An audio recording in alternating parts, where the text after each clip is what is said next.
అందరికీ నమస్కారం. జూలై 11 ప్రపంచ జనాభా దినోత్సవం. ఈ సందర్భంగా ఒక చిన్ని కవిత. అంశం జనాభా. నింగిన మెరియు చుక్కలోలే నిండు పున్నమి వెలుతురోలే, నింగిన మెరియు చుక్కలోలే నిండు పున్నమి వెలుతురోలే నేలనంతా పరుసుకుపోతోంది. ఆకాశం నుంచి జాలువారుతున్న చినుకుల కన్నా వానాకాలం అదును. కానీ ఏ కాలంతో పని లేకుండా అడ్డు అదుపు లేక పుట్టుకొచ్చిన పుట్టగొడుగులతో అరకొర జీవితాలకు అందివచ్చిన అవకాశాలేవి?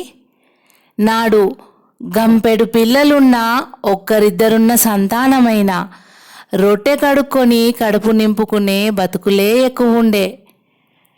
అప్పుడెప్పుడో పెరిగిన జనన రేట్లు తగ్గిన మరణ రేట్లతో ఆరోగ్యవంతుల జాబితా అమాంతం పెరిగి నిండుకుండలా మారింది భూగోళమంతా. అక్కడక్కడ పలుచగున్నా కానీ గడ్డిపోసల్లా గరకపోసల్లా రోజు రోజుకు పుట్టుకొచ్చే జనం దేవుడిచ్చిన వరమేననిరి.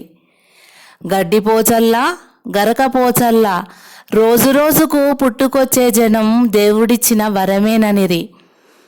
నేడేమో ఉన్నోడికి తిన్నదరగని, లేనోనికేమో తిండి దొరకని చందంగా ఉన్నను.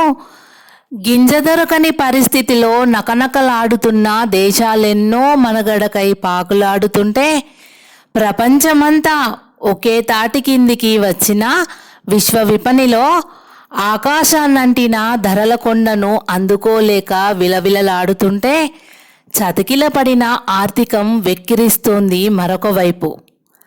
కొరతలన్నీ కొరివి దయ్యాలై నిత్యావసరాలు సైతం సామాన్యుడిని కాటేయబట్టే 10 తలల పామై.